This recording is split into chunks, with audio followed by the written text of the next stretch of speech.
Ajang PON ini merupakan ajang nasional, sehingga ini merupakan sesuatu yang harus kita sikapi dengan serius. Kita terbuka dengan masukan-masukan.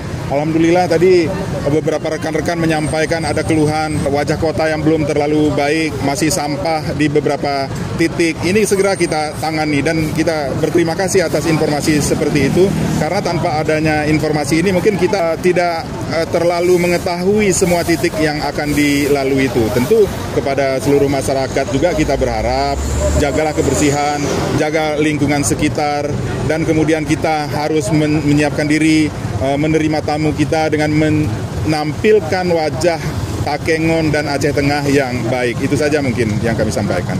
Now baby don't hang up so I can tell you what you need.